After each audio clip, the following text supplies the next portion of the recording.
Shiva PSC power പോയിൻറ്റിൻ്റെ മറ്റൊരു ക്ലാസ്സിലേക്ക് സ്വാഗതം. ഇന്നത്തെ ക്ലാസ് കേരള ഭൂമിശാസ്ത്രത്തിൻ്റെ രണ്ടാമത്തെ ക്ലാസ്സാണ്. ആദ്യത്തെ ക്ലാസ്സിൽ കേരളത്തിലെ സവിശേഷതകൾ ഉൾപ്പെടുത്തിക്കൊണ്ടുള്ള ഒരു ഇൻട്രൊഡക്ഷൻ ക്ലാസ് ആയിരുന്നു. ചാനലിൽ കേരള ഭൂമിശാസ്ത്രം എന്ന പ്ലേലിസ്റ്റിൽ അത് ഉൾപ്പെടുത്തിയിട്ടുണ്ട്. കാണാത്തവർ അത് കാണുക. കേരള PSC നടത്തുന്ന 10th level, +2 level, degree level പരീക്ഷകൾക്കെല്ലാം ഒരുപോലെ ഉപയോഗപ്രദമാകുന്ന രീതിയിലാണ് ക്ലാസ്സുകൾ ഉൾപ്പെടുത്തിയിരിക്കുന്നത്. ഓരോ സബ്ജക്റ്റും ഓരോ പ്ലേലിസ്റ്റായി ക്രിയേറ്റ് ചെയ്തിട്ടുണ്ട്. കാണാത്തവർ ശിവ PSC പവർ പോയിൻറ്റിലേക്ക് ജോയിൻ ചെയ്ത് കാണുക. ക്ലാസ്സുകൾ ഇഷ്ടപ്പെടുകയാണെങ്കിൽ സബ്സ്ക്രൈബ് ചെയ്യുക. ബെല്ലൈക്കൺ പ്രസ് ചെയ്ത് ഓൾ എന്ന ഓപ്ഷൻ ക്ലിക്ക് ചെയ്ത് കഴിഞ്ഞാൽ ഞാനിടുന്ന എല്ലാ ക്ലാസ്സുകളുടെയും നോട്ടിഫിക്കേഷൻ അപ്പോൾ തന്നെ നിങ്ങൾക്ക് ലഭിക്കും. അപ്പോൾ ഇന്നത്തെ ക്ലാസ്സിലേക്ക് കടക്കാം. ഇന്ന് പശ്ചിമഘട്ടത്തെക്കുറിച്ചാണ് ഇന്നത്തെ ക്ലാസ്. 150 ദശലക്ഷം വർഷങ്ങൾക്ക് മുമ്പ് ഗോണ്ട്വാന ഭൂഖണ്ഡത്തിൽ നിന്ന് ഇളകി വന്ന ഭൂഭാഗം ഏഷ്യൻ വൻകരയോട് കൂട്ടിമുട്ടുന്നതിനിടയിലാണ് പശ്ചിമഘട്ടം രൂപപ്പെട്ടത് എന്നാണ് കരുതപ്പെടുന്നത്. ഗുജറാത്തിലെ താപ്തി നദി മുതൽ കന്യാകുമാരി വരെ 1600 കിലോമീറ്റർ നീണ്ടുകിടക്കുന്ന ഒരു പർവ്വത ശൃംഖലയാണ് പശ്ചിമഘട്ടം. ഇന്ത്യയിൽ ഏറ്റവും കൂടുതൽ ജൈവവൈവിധ്യം ഉൾക്കൊള്ളുന്ന മലനിരകൾ കൂടിയാണ് പശ്ചിമഘട്ടം. പശ്ചിമഘട്ടത്തിൻ്റെ ശരാശരി ഉയരം എന്ന് പറയുന്നത് 1200 മീറ്ററാണ്. ഇന്ത്യയുടെ തെക്ക് പടിഞ്ഞാറ് ഭാഗത്ത് അറബിക്കടലിന് സമാന്തരമായി 6 സംസ്ഥാനങ്ങളിലായാണ് പശ്ചിമഘട്ടം വ്യാപിച്ചിരിക്കുന്നത്. ഗുജറാത്ത്, മഹാരാഷ്ട്ര, ഗോവ, കർണാടക, തമിഴ്നാട്, കേരളം ഇവയാണ് ആ സംസ്ഥാനങ്ങൾ. സംസ്ഥാനങ്ങൾ കൂടാതെ കേന്ദ്രഭരണ പ്രദേശങ്ങളിലൂടെയും ഇത് കടന്നു പോകുന്നുണ്ട്. ദാമൻ, ദിയു, പോണ്ടിച്ചേരി എന്നീ കേന്ദ്രഭരണ പ്രദേശങ്ങളിലൂടെയാണ് പശ്ചിമഘട്ടം കടന്നു പോകുന്നത്. ഇന്ത്യയുടെ പടിഞ്ഞാറ് ഭാഗത്തുകൂടി ഗുജറാത്ത് മുതൽ, അതാണ് ഗുജറാത്തിലെ താപ്തി നദി മുതൽ കന്യാകുമാരി വരെയാണ് 1600 കിലോമീറ്റർ പശ്ചിമഘട്ടം നീണ്ടുകിടക്കുന്നത്. ഇന്ത്യയുടെ ആകെ കരഭാഗത്തിൻ്റെ 6% ഭാഗം പശ്ചിമഘട്ടം ഉൾക്കൊള്ളുകയാണ്. ഇന്ത്യയുടെ കാലാവസ്ഥയെ പശ്ചിമഘട്ടം വളരെയേറെ സ്വാധീനിക്കുന്നുണ്ട്. ലോകത്തിലെ ജൈവവൈവിധ്യ മേഖലകളിൽ 8 ഹോട്ടസ്റ്റ് ഹോട്ട്സ്പോട്ടുകളിൽ ഒന്നാണ് പശ്ചിമഘട്ടം എന്ന് പറയുന്നത്. മഹാരാഷ്ട്രയിൽ പശ്ചിമഘട്ടം സഹ്യാദ്രി എന്ന പേരിലാണ് അറിയപ്പെടുന്നത്. കേരളത്തിൽ സഹ്യപർവ്വതം എന്നാണ് അറിയപ്പെടുന്നത്. സഹ്യാദ്രി എന്ന വാക്കിൻ്റെ അർത്ഥം എന്ന് പറയുന്നത് ദ മൗണ്ടൻ ഓഫ് പേഷ്യൻസ് എന്നാണ്. എന്താണ് ദ മൗണ്ടൻ ഓഫ് പേഷ്യൻസ്? പശ്ചിമഘട്ടത്തെ UN പൈതൃക പട്ടികയിൽ ഉൾപ്പെടുത്തിയത് 2012 2012 ജൂലൈ 1 റഷ്യയിലെ സെൻറ്റ് പീറ്റേഴ്സ്ബർഗിൽ ചേർന്ന യുനെസ്കോയുടെ യോഗത്തിലാണ് പശ്ചിമഘട്ടത്തെ ലോക പൈതൃക പട്ടികയിൽ ഉൾപ്പെടുത്തിയത്. പശ്ചിമഘട്ടത്തിലെ 39 കേന്ദ്രങ്ങളെയാണ് ഉൾപ്പെടുത്തിയത്. അതിൽ ഏറ്റവും അധികം കേന്ദ്രങ്ങളും കേരളത്തിലേതാണ്. കേരളത്തിൽ 20 കേന്ദ്രങ്ങളും കർണാടകയിൽ 10ഉം തമിഴ്നാട്ടിൽ 5ഉം മഹാരാഷ്ട്രയിൽ 4ഉമാണ്.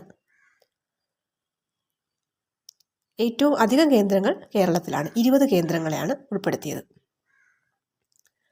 UN ജൈവവൈവിധ്യ വർഷമായി ആചരിച്ചത് 2010 2010 UN ജൈവവൈവിധ്യ വർഷമായി ആചരിച്ചത്. 2011 മുതൽ 2020 വരെയുള്ള 10 വർഷം UN ജൈവവൈവിധ്യ ദശാബ്ദമായി ആചരിച്ചിരുന്നു. എന്നു മുതലാണ് 2011 മുതൽ 2020 വരെയുള്ള 10 വർഷം. ജൈവവൈവിധ്യ ദിനമായി അന്താരാഷ്ട്ര തലത്തിൽ ആചരിക്കുന്നത് മെയ് 22 ജൈവവൈവിധ്യ ദിനമായിട്ട് അന്താരാഷ്ട്ര തലത്തിൽ ആചരിക്കുന്നത് മെയ് 22 പശ്ചിമഘട്ടം പൂർവ്വഘട്ടവുമായി ചേരുന്നത് തമിഴ്നാട്ടിലെ നീലഗിരിയിൽ വെച്ചാണ്. പശ്ചിമഘട്ടത്തിനേക്കാൾ പഴക്കം പൂർവ്വഘട്ടത്തിനുണ്ട്. അതുപോലെ തന്നെ ഹിമാലയത്തേക്കാൾ പഴക്കം പശ്ചിമഘട്ടത്തിനുണ്ട്. എന്താണ് ഹിമാലയത്തേക്കാൾ പഴക്കം പശ്ചിമഘട്ടത്തിനുണ്ട്. പശ്ചിമഘട്ടത്തിനേക്കാൾ പഴക്കം പൂർവ്വഘട്ടത്തിനുണ്ട്. ഇനി ഇന്ത്യയിലെ ഏറ്റവും പഴക്കമേറിയ പർവ്വതനിര എന്ന് പറയുന്നത് ആരവല്ലിയാണ്. ഏതാണ്? ആരവല്ലിയാണ് ഇന്ത്യയിലെ ഏറ്റവും പഴക്കമേറിയ പർവ്വതനിര. പശ്ചിമഘട്ടത്തിലെ ഏറ്റവും ഉയരം കൂടിയ കൊടുമുടി ആനമുടിയാണ്. 2695 മീറ്റർ, അതായത് 8842 അടി ആണ് ആനമുടിയുടെ ഉയരം എന്ന് പറയുന്നത്. ഹിമാലയത്തിന് തെക്കുള്ള കൊടുമുടികളിൽ ഏറ്റവും ഉയരം കൂടിയത് കൂടിയാണ് ഈ ആനമുടി എന്ന് പറയുന്നത്. ഇതാണ് പശ്ചിമഘട്ടത്തിലെ ഏറ്റവും ഉയരം കൂടിയ കൊടുമുടിയാണ് ആനമുടി. അതിൻ്റെ മറ്റൊരു പ്രത്യേകത, ഹിമാലയത്തിന് തെക്കുള്ള കൊടുമുടികളിൽ ഏറ്റവും ഉയരം കൂടിയതാണ്. ഇതിൻ്റെ ഉയരം 2695 മീറ്ററാണ്, അല്ലെങ്കിൽ 8842 അടി ആണ് ഇതിൻ്റെ ഉയരം. പശ്ചിമഘട്ടം കൂടുതൽ ദൂരം കടന്നു പോകുന്നത് കർണാടകയിലൂടെയാണ്. ഏറ്റവും കുറവ് ഗോവയിലൂടെയുമാണ്. എന്താണ് പശ്ചിമഘട്ടം കൂടുതൽ ദൂരം കടന്നു പോകുന്നത് കർണാടക സംസ്ഥാനത്തിലൂടെയും ഏറ്റവും കുറവ് ഗോവയിലൂടെയുമാണ് കടന്നു പോകുന്നത്.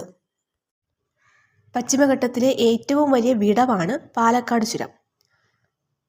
വിടവ് അല്ലെങ്കിൽ ചുരം ആണ് പാലക്കാട് ചുരം എന്ന് പറയുന്നത്. പശ്ചിമഘട്ടത്തിലെ ഏറ്റവും വലിയ ചുരം അതാണ് പാലക്കാട് ചുരം. പശ്ചിമഘട്ടത്തിൽ ആകെ 16 ചുരങ്ങളാണ് ഉള്ളത്. അതിലേറ്റവും വലുതാണ് പാലക്കാടൻ ചുരം. ഇതിൽ പ്രധാനമായിട്ട് ഉള്ള ഒരു 3 ചുരങ്ങളുണ്ട്. താൽക്കട്ട് ചുരം, ഫോർക്കട്ട് ചുരം, പാലക്കാടൻ ചുരം. അതിൽ താൽക്കട്ട് ചുരം എന്ന് പറയുന്നത് നാസിക്കിനെ മുംബൈയുമായി ബന്ധിപ്പിക്കുന്നതാണ് താൽക്കട്ട് ചുരം. ഇനി മുംബൈയെ പൂനെയുമായി ബന്ധിപ്പിക്കുന്നതാണ് ഫോർക്കട്ട് ചുരം. ഫോർക്കട്ട് ചുരം. ഈ പാലക്കാടൻ ചുരം എന്ന് പറയുന്നത് കൊച്ചിയെ കോയമ്പത്തൂരുമായി ബന്ധിപ്പിക്കുന്നതാണ് പാലക്കാട് ചുരം. പശ്ചിമഘട്ടത്തിൽ കാണപ്പെടുന്ന സസ്തനികളിൽ ഏറ്റവും വൈവിധ്യമാർന്നത് എന്ന് പറയുന്നത് വാവലുകളാണ്. വാവലുകൾ പലതരത്തിലുണ്ട്, പല ഇനം വാവലുകളുണ്ട്. പഴവാവൽ, വാലൻ വവ്വാൽ എന്നിവ പശ്ചിമഘട്ടത്തിൽ മാത്രം കണ്ടുവരുന്ന വംശനാശ ഭീഷണി നേരിടുന്ന വാവലിനങ്ങളാണ്. അതുപോലെ തന്നെ പശ്ചിമഘട്ടത്തിൽ കാണപ്പെടുന്ന അപൂർവ ഇനം തവളയാണ് പാതാളത്തവള എന്ന് പറയുന്നത്. അതായത് ദിനോസറുകളുടെ കാലഘട്ടത്തിൽ തന്നെ രൂപം കൊണ്ടിട്ടുള്ളതാണെന്നാണ് പറയപ്പെടുന്നത്. 2003 ഇടുക്കി ജില്ലയിൽ നിന്ന് ഡോക്ടർ SD ബിജു ആണ് ഈ ഇനത്തിൽപ്പെട്ട തവളയെ ആദ്യം കണ്ടെത്തുന്നത്. പശ്ചിമഘട്ട മലനിരകളിൽ കാണപ്പെടുന്ന വംശനാശ ഭീഷണി നേരിടുന്ന ഒരു പക്ഷിയാണ് ചിത്രകൂടൻ ശരപ്പക്ഷി.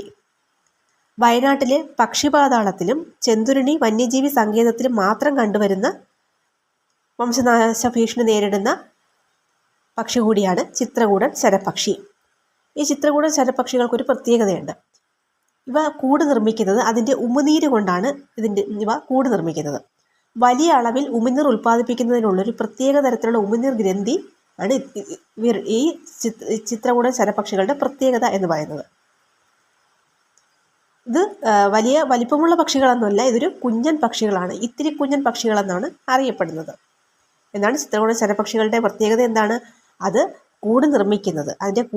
അത് അതിൻ്റെ ഉമിനീര് കൊണ്ടാണ് അതിൻ്റെ കൂട് അത് നിർമ്മിക്കുന്നത്. അതിനുള്ള കാരണം വലിയ അളവിൽ ഉമിനീർ ഉൽപ്പാദിപ്പിക്കുന്നതിനുള്ളൊരു പ്രത്യേക തരത്തിലുള്ള ഒരു ഉമിനീർ ഗ്രന്ഥി ഈ ചിത്രകൂടൻ ശരപ്പക്ഷികൾക്ക് ഉണ്ട്. അത് വംശനാശ ഭീഷണി നേരിട്ടുകൊണ്ടിരിക്കുന്ന ഒരു പക്ഷി കൂടിയാണ്. പശ്ചിമഘട്ടത്തിൽ സുലഭമായി ലഭിക്കുന്ന ധാതുക്കളാണ് മാംഗനീസ്, ഇരുമ്പയിര്, ബോക്സൈറ്റ്. ഇന്ത്യയിലെ ഏറ്റവും വലിയ ചിത്രശലഭമായ ഗരുഡശലഭം കൂടുതലായി കാണപ്പെടുന്നതും പശ്ചിമഘട്ടത്തിലാണ്. ഇന്ത്യയിലെ ഏറ്റവും വലിയ ചിത്രശലഭം ഗരുഡശലഭമെന്ന് നമ്മൾ പറഞ്ഞു. എങ്കിൽ അതിൻ്റെ ചെറുത് ഏതായിരിക്കാം? രത്നനീലിയാണ് ഇന്ത്യയിലെ ഏറ്റവും ചെറിയ ചിത്രശലഭം. പശ്ചിമഘട്ടത്തിൽ ഏറ്റവും കൂടുതൽ ചിത്രശലഭ സ്പീഷീസുകൾ ഉള്ള സംസ്ഥാനം എന്ന് പറയുന്നത് കേരളമാണ്. കേരളത്തിലാണ് ഈ ചിത്രശലഭ സ്പീഷീസുകൾ ഏറ്റവും കൂടുതലുള്ളത്. ഇന്ത്യയിലെ ആദ്യ ബട്ടർഫ്ലൈ പാർക്ക് തെന്മലയാണ്. അതുപോലെ കേരളത്തിൻ്റെ ഔദ്യോഗിക ചിത്രശലഭം എന്ന് പറയുന്നത് ബുദ്ധമയൂരിയാണ്. എന്തൊക്കെയാണ്? ഇന്ത്യയിലെ ആദ്യ ബട്ടർഫ്ലൈ പാർക്ക് തെന്മല, കേരളത്തിൻ്റെ ഔദ്യോഗിക ചിത്രശലഭം ബുദ്ധമയൂരി. ഇത് രണ്ടും ഓർത്തിരിക്കുക.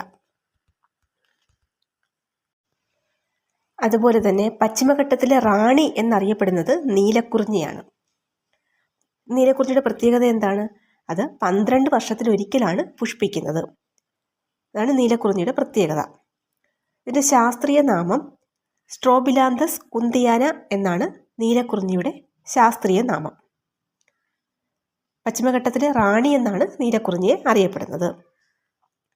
പശ്ചിമഘട്ടത്തിലെ മലനിരകളിലെ റാണി എന്നറിയപ്പെടുന്നത് ഊട്ടിയാണ്. പശ്ചിമഘട്ടത്തിലെ മലനിരകളിലെ റാണി ഊട്ടി. കേരളത്തിലെ 44 നദികളും ഉത്ഭവിക്കുന്നത് പശ്ചിമഘട്ടത്തിൽ നിന്നാണ്. കാവേരി, കൃഷ്ണ, ഗോദാവരി, തുംഗഭദ്ര എന്നീ ഉപദ്വീപീയ നദികൾ ഉത്ഭവിക്കുന്നതും പശ്ചിമഘട്ടത്തിൽ നിന്നാണ്. പശ്ചിമഘട്ടത്തിൽ നിന്ന് ഉത്ഭവിച്ച് പടിഞ്ഞാറോട്ടൊഴുകുന്ന നദികൾക്കാണ് വേഗം കൂടുതൽ. അതുപോലെ തന്നെ സൈലന്റ് വാലി, ഇരവികുളം ദേശീയ പാർക്ക്, പെരിയാർ വന്യജീവി സങ്കേതം എന്നിവയെല്ലാം പശ്ചിമഘട്ടത്തിൻ്റെ ഭാഗമാണ്.